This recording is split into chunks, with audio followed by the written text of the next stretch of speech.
the happy place. I'm looking at about December 20th. So is that like 21 more days and all my treatments are done and everything should be healed and I am in the water. Welcome to Conversation Mill. My name is Rebecca Dale and I am the host of the show. I have a passion for sharing how the creation of thriving local economies benefits us all. I'm fascinated by how we come together to form our communities on a macro and micro scale, and how our histories and stories, when shared, can not only motivate and inspire, but can facilitate understanding. As our communities, large and small, bring back a more progressive Main Street, individuals are stepping out to pursue their passions, and local leaders are pushing back against corporate greed. It's time to engage these community leaders and small business owners in conversation. What are the driving forces behind their courage and success? And how can we continue to build communities that embrace diversity, support the local economy, and create a healthy ecosystem for the culture at large? Join us now in conversation. Choices, the newest theme to the creative mind of Cassie Pali. She has had many choices over the years, but recently had the choice to push through and come out the other side of cancer or give in. Cassie chose to fight and hold on to her creative spirit. In this episode, Cassie shares her love of the water and how the ocean is her healing place. Her underwater photography has become her hallmark, and she is preparing to take her artistic vision to the next level. Join us in conversation as we look ahead to 2023 and discuss Cassie's approach to the art she creates. So today I want to start with the present and where you are at now. I know the ocean, the water, being in the water is your happy place. Mm-hmm. How many days till you can be back in the water? Yes, the happy place. I'm looking at about December 20th. So what is that, like 21 more days and all my treatments are done and everything should be healed and I am in the water. That is awesome. If you don't mind, can you share a little bit with me and the listeners about your journey?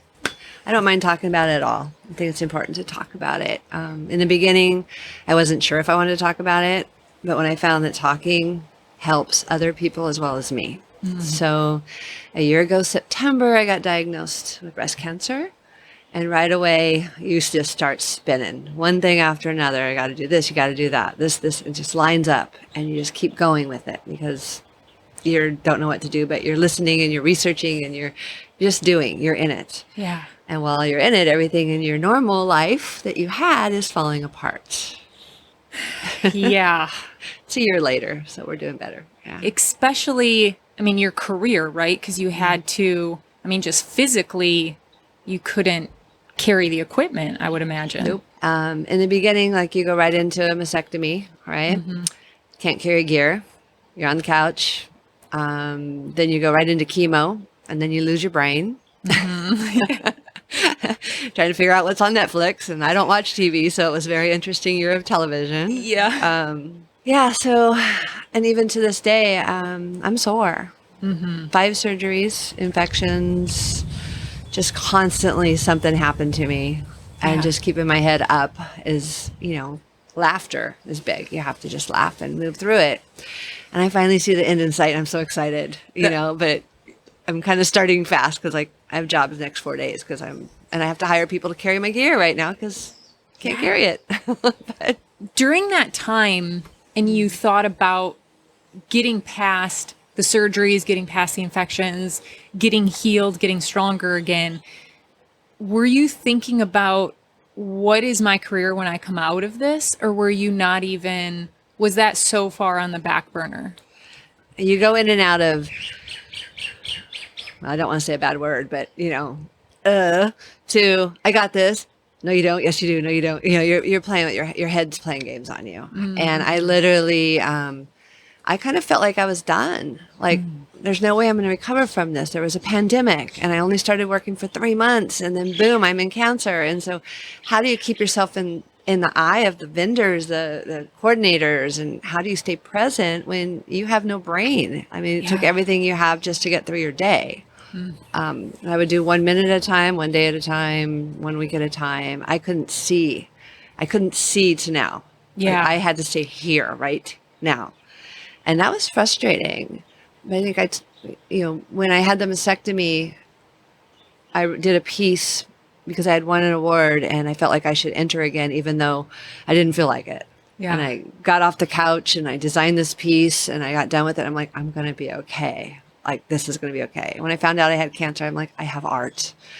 Yeah. But as your brain is going away and the pain's coming in, you're like, really? Do I really have art? Am I really going to make it? And it did keep me going. Yeah. And just recently my passion started again, like full on passion again. And I love it. Okay. So I want to talk a little bit about your career in photography, and we're kind of starting backwards here. But when I first encountered your art, it was focused around the underwater photography you're doing, specifically the hula dancers. So let's start with that and the underwater photography. When did you decide to take the camera underwater with you and start doing photo shoots underwater? It happened about 8 years ago now. I was playing in the shore break, and for someone that surfs and paddles and very water person, I slammed myself into the shore break and severed my ACL. So then I couldn't go in the water. I couldn't do anything. I couldn't work. I couldn't do weddings, but I had staff. Other people went to work and I had to sit at the computer and I hated it. Yeah. So I bought a water housing, stuck it in, a leg in a cast, went in the water and just fell in love with it. About 3 years of doing that, learning to walk a couple times. My work looked like everybody else's. And then, so this was like 4 years ago now. I was like, I want to do this, but I can't look like everybody else. And I just started teaching myself, finding classes, going to school online, and I created the art. And I was like, I'm going to do hula dancers. And then I did hula dancers, and I did goddesses and mermaids. And now it's art. It's not just another photo like everybody else's underwater. So that's how it happened. Break your leg. There's got to be inherent potential dangers of doing photography underwater. Are there dangers, or is there an added layer of something? I mean, obviously you're breathing underwater. Are you using oxygen? What's the process of getting that shot? Well, underwater, I do free diving. From breaking my leg or severing my ACL, learning to walk, I learned how to swim. I didn't know what a bad swimmer I was. I was a surfer. You had a board. You lost it, you got to it, I can swim for days now, but I learned to swim and I learned to hold my breath. I learned free diving. And so learning how to regulate your breath underwater, everybody says, use a tank, you can go down there and just get photos. Yeah, I could. But when I'm doing photography underwater, I'm creating an experience with somebody. You're with me. Now, I usually use a pool, very seldom in the ocean for several reasons. I can tell you about that if you want, but we go up and down together. And I look at you and I go, okay, now this time do this. And this is how I want you to hold your breath. This is, let go of your breath. I work with you. And I taught surfing years ago, and I could tell how somebody fell on what to correct, right? So you don't want to overload somebody. So I just work with somebody and we work together to go up and down. And I've learned breath holds, and that's a dangerous thing, actually, learning to do it properly. But, you mentioned free diving and learning about the breathing techniques. Can you share a little bit about that with us? I am not a diver at all, and I'm working on my, what would really be the comfortability with being in the ocean, and I respect it so much, but it's a fearful respect. Yeah. So I'm just getting comfortable practicing my swimming in the ocean. I can't imagine free diving right now. So could you share a little bit about that experience of learning to free dive and what that's like? It's beautiful down there. I love being underwater. It's my happy place. When you're down there, you don't think about anything else. It's just peaceful. So learning how to do it, I knew I needed lessons. So I have a friend that's very, very good free diver, spear fisherman. I had to go to the pool. I had to learn to swim again, like even better. how to breathe properly on the surface so that when you dive down, you're doing it right. And the craziest thing I found is when I was practicing my free diving in a pool and I didn't have a camera in my hand, I had a hard time staying down. But you put the camera in my hand, I will stay there all day. Like they've timed me over 3 minutes, which isn't huge, but it's a good amount. Yeah. But only with the camera in my hand. It took a while to get to do that without the camera because it's my happy thing too. You know, it keeps me focused, but it's still hard to free dive. Yeah. You know, the breathing techniques of letting the air out, you know, and knowing that you still have air, Yeah. you know, and just being comfortable. You can't be if you panic, you're done. And like you said with the ocean, you have to be very respectful. I mean, I got slammed in it and I know water. I'm comfortable in it, you know, but there's always, you know, the lifeguards, if in doubt, don't go out, you know, don't go. If you have any hesitation, feel that. I'll stare at the water. If I'm going in the ocean, I'll watch it before I go in. I will sit on the beach, especially if it's rough and there's surf. I watch it. I watch before I go in. I don't just pop in the water. Where's the current? What's going on here? How am I going to get out? If I go in here, I'll get out over here by the time. So you learn it. You have to learn that stuff. With the underwater photography, how long are you going underwater with your subject? How many seconds is that? I'm usually down there a long time and they're not. Right. The average person, I will put in the water up to their neck. Okay. And then we'll go up and down together with just seconds, just learning, seeing what each other's doing. And then once I get the person doing what I need them to do, I'll let them know that I'm going to go to the bottom. Give me about 5 seconds, or my assistant will tell them when to go. And then they can just go up and down as much as they want. I'll just stay on the bottom for a while. So I've learned my breath holds to let it out enough to stay as long as I want. And I can do anywhere from, you know, up to 3 minutes is about average for me. So if the client's really doing good, but if they don't come down after like 20 seconds, I go up and get air. You know, but it's like you just let them do their thing, because if we're going up and down together all the time, I'm not going to be in position. Like I'm looking for a certain look. I want a reflection. I want certain things. So depending on what my sunlight is doing, what the client's doing, I get myself to that buoyancy, whether it's on the bottom of the pool, on the surface of the pool, in between, I get myself there with my buoyancy. Okay. And yes, I do use free weights here and there. Yeah, I was going to ask because... You're shaking. I'm like, yeah, I do. And how heavy is your camera in that housing that the camera's in? And then how heavy are the free weights you're using? My housing is a surf housing, so it's buoyant. Okay. It floats. So if I wanted surf housing because I go in the ocean, I don't want to drop it and it sinks. Right. I drop it if I have to help somebody or something. My camera will go right to the beach and hang out and wait for me. Yeah. Okay. So it's not heavy at all in the water.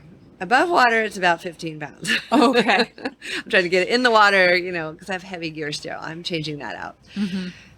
My free weights that I use have to help counter that. I use it more for that. I'm probably using 16 pounds on me, average, when I'm using the housing. When I don't use a housing, I use maybe 10 or 12 when I'm out in the ocean without a house, without my camera. It just depends. Yeah. Yeah. Have you had any moments free diving in the ocean that panic did set in or fear did set in? And what? I love to hear those stories because, well, one, it helps me feel better about the panic I sometimes feel. Yeah. But I think it helps other people too to know we all experience it, but also here's how to cope with it. I've only had, it wasn't free diving, it was surfing. It was my only bad experience underwater, but I was lucky that I talked to other big wave surfers and I got myself worked so hard that they taught me how everything came in my head. Relax under there, spread out, you know, what you had to do to survive that situation. That was probably my worst experience with surfing. It was a pretty big day and a storm. Yeah. When it comes to the free diving side, the only time I had a small panic was the first time I ran into a shark. And all I did was turn and go. Get out of there. Just get out of here. And now I've learned you don't have to get out of there, you know, and I'm trying not to kick. I'm trying to be really quiet. I don't want to click my camera because it makes noises, you know. I don't want to draw attention. And I'm like, I didn't even get a shot. I'm like, shame on you. But I've learned now that when I do see a shark, I just go with them. I swim. If they're going that way, I just keep going that way and fend myself off. Or if they're asleep, I don't bother them, but I'll go down and look and I stay away. But they don't scare me like they used to. Yeah. You know, you see when you want to be able to stay down longer, you know, and you got to come up for air at some point. But that's been it. Because other than that, rough water doesn't bother me. Fish don't bother me. Deep water doesn't bother me. So the shark did the first time. Yeah. Now it's like, I saw a shark, hey? Yeah. You know. There is something about, I've even had it snorkeling here and coming around coral and having a turtle be right there and you're not expecting it. And just that, like, all the only thing your brain processes is there's something alive and bigger Yeah. in front of me. And then once you realize you're a turtle, Don't it's you a love turtle. that jump? Yeah. I was like, it's a whole new great. But yeah, so I can only imagine what my reaction would be if I came around and it was a shark. A little bit bigger than a turtle, Yeah, right? yeah. Yes. Being in the ocean, you have to always be aware. Where if I swim laps at the pool, which I haven't done in a long time because I don't like pools, but they're good for techniques and, you know, getting back into this, which I will be at the pool soon working on. But in the ocean, there's never a quiet. You're looking, you're constantly aware. And so when I have worked in the ocean, I always have a lifeguard with me. Okay. So especially out in Mexico, I've traveled with one lifeguard and I have another one down there. So they're with me. So I don't have to think about it. Yeah. I'm working with the client. The sea lions come around. They're keeping them away. Whatever we got going on, we're good. Yeah. It's keeping alert. Those turtles will scare you, They like, sneak up on you. especially in murky water. Yeah. Where did your love for the ocean come from? Or has it just been this innate, you feel better when you're by the water? I've always, as a kid, gone to the water. I had surfing PE in high school. I ditching school to go to the beach. I was busted a few times. I've been fortunate. I've always lived by the water. I love storm water. I just love the water. And living here, I found it to be relaxing for me. So anytime I travel and I'm away from the water too long, I'm like in a shower, you know, I put some water on my head. I just, the ocean is calming. I like being by it. Yeah. Always have. You ask my mom. Can't find me. I'm down at the beach. Yeah. Yeah. From little kid days. You mentioned taking surfing PE. Where did you grow up? I grew up in Southern California in Torrance near Redondo Beach. Okay. So my high school had surfing PE. And so you could take that as a class. When there's no waves, you had to run the beach. I mean, what perfect. Why don't we have that here? You know, like, Seriously. yeah. Go to the beach before school. Surf and go to school. You're happy. Yeah. You know, how can you not be happy after being in the water? Oh, what a wonderful thing for kids to have. Well, especially in high school, for high schoolers to have that like release of being out in the ocean and starting your day in nature, overcoming, right? You need to overcome those waves and having a moment to succeed before you even start your day. It's my favorite thing. Yeah. Prior to cancer, I'd leave my house crack of dawn, whatever time it was, 5:30 or 6. As soon as there's a little light, ride my bike for 2 to 5 miles, pick my beach, swim a couple miles, and come home. That's the best way to start the day. I'm getting back to that. Yeah. I'm on my way. What are the hardest things of photography underwater? We kind of mentioned the ability to stay down for long enough to get a couple shots in, but you mentioned briefly the lighting. So how does that play in? Lighting is everything with photography. Photography is like how you're shooting photography. It's all about the light, no matter underwater or below water or above water. It's about light. If you don't have light, you're not going to get an image, right? Mm-hmm. So in the ocean, the best time of day is middle of the day. You want that light coming down. If you're early, you have to set the light behind you so it's on the subject. So just like above water, when I teach photography, I'm always like, look at your hand and then move around. Here it gets dark. Here it gets light. Shoot into that. You shoot into this, you have a shadow. But what do you want? Like then it's down to creating what look you want.